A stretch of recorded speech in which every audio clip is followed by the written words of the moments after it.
It's my feel-good breakfast show. Welcome back. Thank you so much for joining us as we delve into the first of our health topics today. And this is a vitally important day, certainly for all parents, but especially for all mamas or mamas-to-be. It is World Breastfeeding Week, and it's celebrated every year from the 1st until the 7th of August, and it aims to highlight the huge benefits that breastfeeding brings to the health of both babies and to the mothers. There's some connections there that you might not know about. Now, breast milk contains vitally important nutrients, immunological properties, and other bioactive substances that are important for an infant's growth, health, and development, and it's there on tap. Oh, yes, indeed. Now, here to chat to us a bit more about breastfeeding and also the importance thereof is breastfeeding counsellor. We have Megan Ben, as well as lactation consultant Emma Numanelu. And now, if you have any questions for the ladies, feel free to WhatsApp your voice notes to us. That number is 063 408 8863. We'd love to hear from you. Good morning, ladies. Morning. Good morning. And men are welcome in the conversation because it's a partnership bringing a baby into the world, or generally.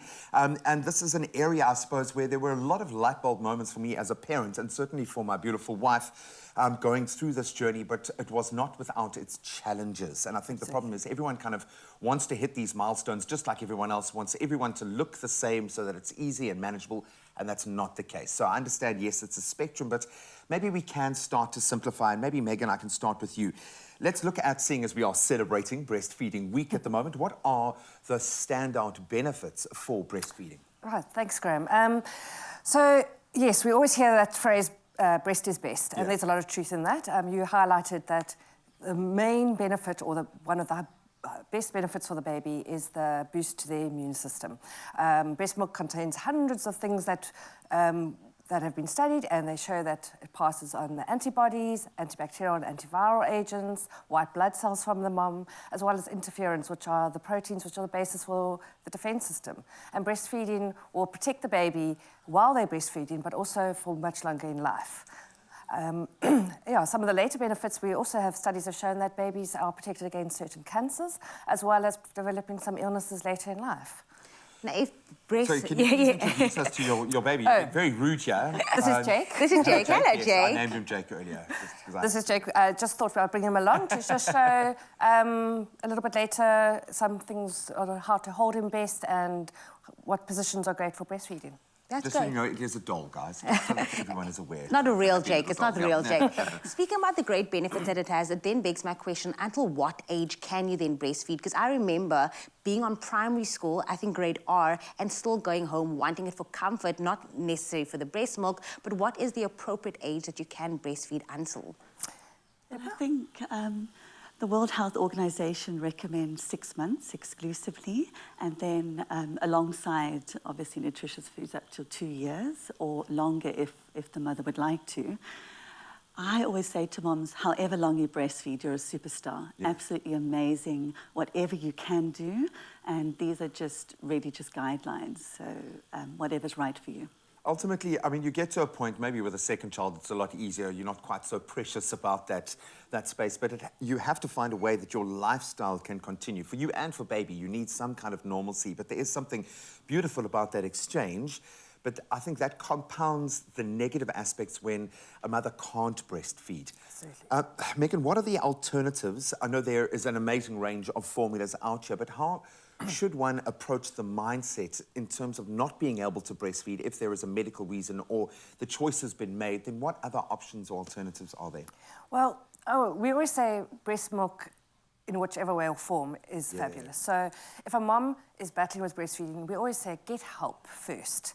Let us examine, let's have a look at why they're possibly not being able to breastfeed. Sometimes it's just a small tweak or something that just an adjustment that can be made. Exactly. Sometimes there's some developmental issues with the baby.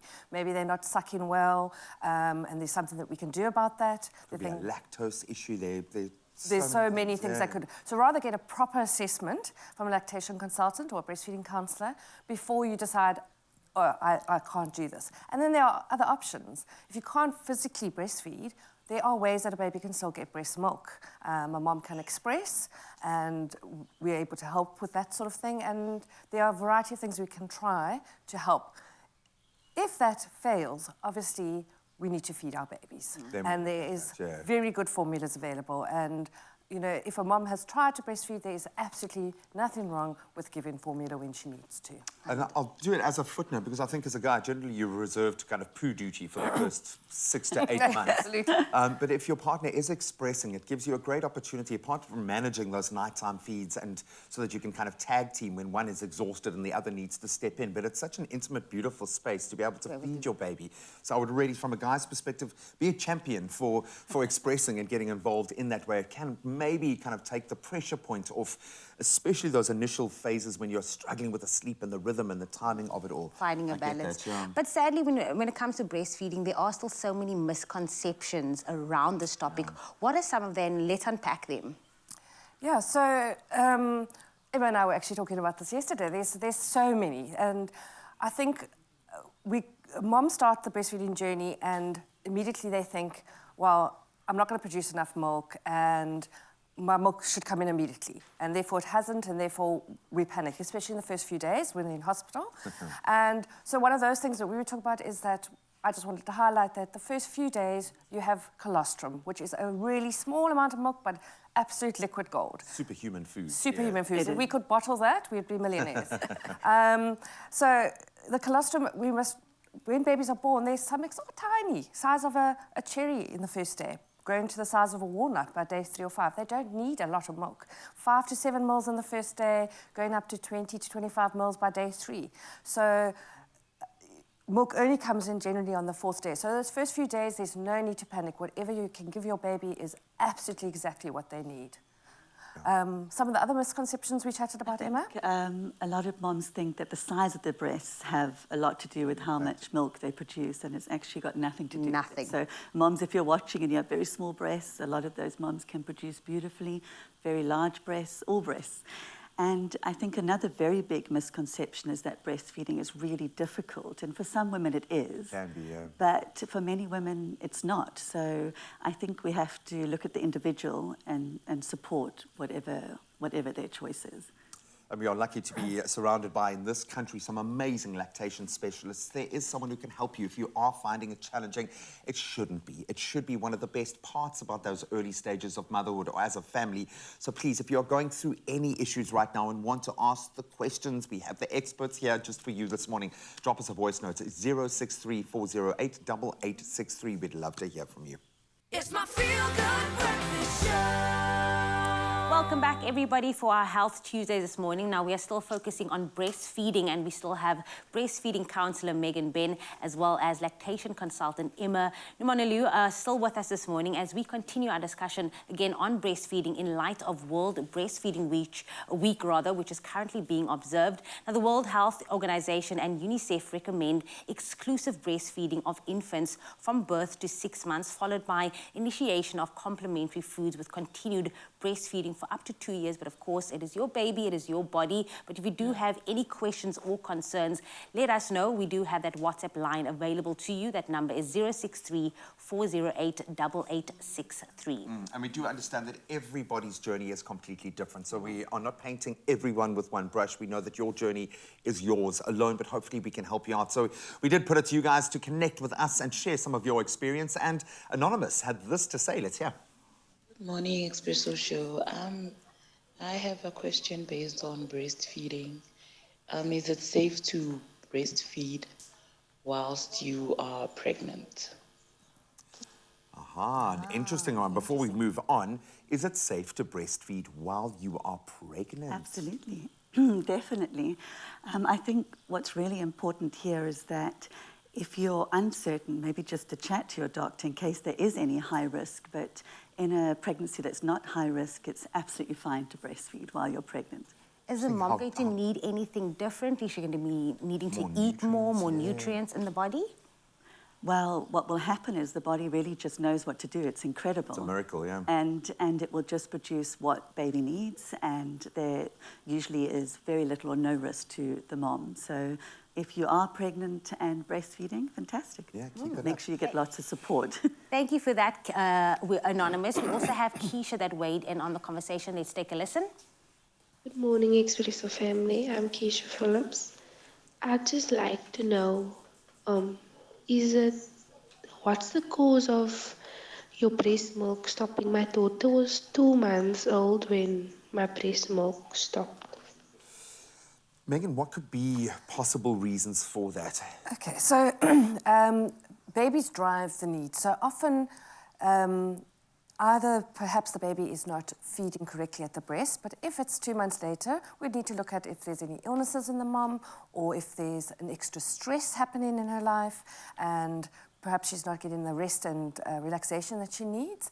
There are definitely things that you can help to increase milk supply, some natural supplements that can be taken, as well as some prescription medication that you could increase milk supply if there was a real problem. And again, help of a lactation consultant or a counsellor would definitely be able to look into the reasons for that happening. We have the benefit of hundreds of years of compound knowledge in this space. So lean on the people, lean on the experts, find a lactation specialist if you need one. I love that. Tyler also weighed in on the conversation. Let's hear. Hey guys, hope you're well. Well, I just wanted to find out what are the different types of foods that are a no-no while you are breastfeeding, if there are any. If there are any. Emma, you're shaking your head emphatically. That's a big if, I think, answered. What are some of those no-go foods? Yes, so we like to encourage a little bit of everything. We definitely don't give any prescriptive diets for breastfeeding. You should be able to eat all the foods that you love. I would just be a little bit careful with too much caffeine. If you're a coffee lover, just maybe 1 cup a day. And if you love your alcohol, ideally just 1 small cup of wine, 1 small glass of wine, but otherwise all of the foods you can enjoy. What about curries? Because I've also heard a myth around curries. People say... A little bit of a myth. A little bit a myth. Thank you so much for And debunking collectively, at least 20 women out there have gone, yes, thank you, Lord. Definitely have curry. If your baby reacts, you'll soon know about it. You'll know about it. Okay. Absolutely. We have a final voice note that also came through from Anonymous. Let's hear what they had to say. Morning, my name is Toro Ngumalo. I would like to know how long should I breastfeed? And am I able to breastfeed a child if I am HIV positive? Aha, double barrel there. Are you able to breastfeed your child if you're HIV positive? Yes. Yes. Absolutely. I think it's important, obviously, under a doctor's guidance and care, that you have had your viral load checked, that you're on the correct medications, but absolutely you can. And then the first part of her question, how long? I know this is a personal kind of question. What's the recommendation again? Well, again, there's no recommendation. A mom can feed her baby for years, if that is what she would like to do, and as long as the mom is comfortable doing so. You know, it is such an individual thing to do, to decide on.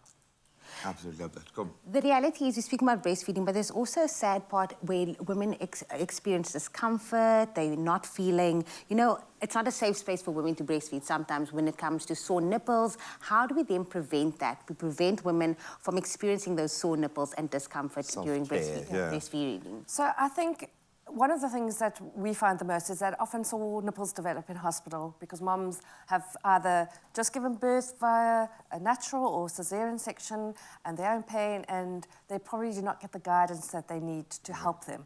I've brought Jake along, particularly so we can chat about this, because one of the things that we find is if the baby latches correctly from the beginning, that prevents sore nipples from happening. Sore nipples are a result of a poor latch. And some of the things... Breastfeeding needs to be taught. The mom and the baby learn to breastfeed by breastfeeding. Yeah. And so it's something, a new skill for both of them that they need to learn. But if you can get a few little basics right, it can really help to prevent nipples from being sore. So one of the things I just thought I'd show you quickly with one of the things that we show moms is that if you think about when we drink a glass of water, we need to put our heads back and drink. Yeah. If our heads are pressed down, our chins are down, we cannot swallow properly. So everyone can try that at home and you realise that they need to be able to move their head and have some control of their head. So when we see breastfeeding, we always see in the crook of the arm like that. But if you see how the baby's positioned, we actually put in quite a lot of pressure on the head. So one of the first things a mum can do, get herself comfortable, take your baby in the opposite hand, and we're holding our baby just on the shoulders. We turn our baby tummy to tummy, and we're holding them. So they get... up that passage. Oh, absolutely. Okay. They've got a little bit of control of their head. They can lift their head back to swallow. And when we bring them to the breast, we want their chin to be tucked into the breast. This also helps by pressing a little bit onto their bottom. It brings their nose away from the breast. So moms don't have to sit with their fingers on their breast while they're feeding. And so that's one of the positions that they could start with to help get a good latch. Emma, have you got anything to add to that? Well, I think also very important to have an assessment just to rule out any tongue tie or any functionality within the mouth that might be structurally causing issues. And definitely lots of skin-to-skin can be very helpful for that bonding and to assist with the correct positioning. Some of the best times of your life, I think, as a new mother, being able to get that connection, that's when it happens. But we know it can be quite a fraught phase if you are facing challenges, so please get help. We are that help right now. We've got the experts here to answer any of your questions. 063 408 8863. Drop us a voice note. It's my feel-good breakfast show. Welcome back as we continue to celebrate Breastfeeding Week. It's globally recognized and we are doing our part to hopefully educate and empower you this morning. Breastfeeding provides an important mechanism to promote the health of infants, mothers and communities worldwide. It really is a key piece of the puzzle. Breastfeeding counsellor Megan Ben and lactation consultant Emma Numanolu are still with us this morning as we continue our discussion on breastfeeding, considering Life World Breastfeeding Week at the moment. Hopefully you can pick up a few gems today. Absolutely. Now, if you have any questions or concerns, then feel free to WhatsApp those voice notes to us on 063 408 8863. And you have been coming through this morning with all of your questions. So we have another voice note. Let's take a listen. Hello, Expresso. This is Anonymous, and I just wanted to find out if is it always painful when you breastfeed your child? Your womb becomes so sore. Is it normal? I'm going to say no, and I'm not an expert. She was asking, is it normal for breastfeeding to always be sore? Definitely not. Yeah. I'm so sorry to hear that. Definitely not. Breastfeeding should not hurt. If it is hurting, please try and find an SACLC or IBCLC to help your breastfeeding counsellor. We have this, there's a very big myth going around that if you're doing it right, it will be painful, or if the baby's on well, it should hurt, and it definitely shouldn't. So I'm sorry to hear that, but absolutely not. And you should not be enduring the pain for the sake of thinking that you're failing as a mother or that you've got to suck it up because that's what moms have to do. It should not be painful. We have another one from Mpo that also weighed in on the conversation. Let's take a listen. Good morning, Expresso family. This is Mpo from Bloemfontein. Guys, you know what I want to find out? My wife just gave birth yesterday, but she seems to struggle with breastfeeding my child. It's like she doesn't have milk. I don't know, what can we use so that she can, you know, be able to breastfeed, because the child is only 1 day. Thank you. Mpo, you came to the right Yeah, congratulations, first of all, Mpo, on the birth of a new baby. Those first few days are going to be a bit of a trial and error period. And just to answer that question again, you know, during the first few days, the milk hasn't come in yet. We're producing something called colostrum. It's a very small amount that the baby needs. So tell your wife to please just continue to feed in, because the more the baby feeds, the quicker the milk will come in and she'll be able to produce the milk for your baby. Again, not to paint it with one brush, but how long should that period be? When does the breast milk itself generally kick in? After how many days? Day 3 to day 4. Okay. So you've still got a couple more days, and Paul, don't stress out, but thank you for being an involved dad. We love that. Absolutely. But here's the thing also, there's a constant debate, and this is also maybe comes in when women feel overwhelmed during this first few days, where they suddenly want to go onto formula. But there's always a debate between breastfeed and formula. Why is it? Why is there such a negative stigma attached to formula and giving your baby formula?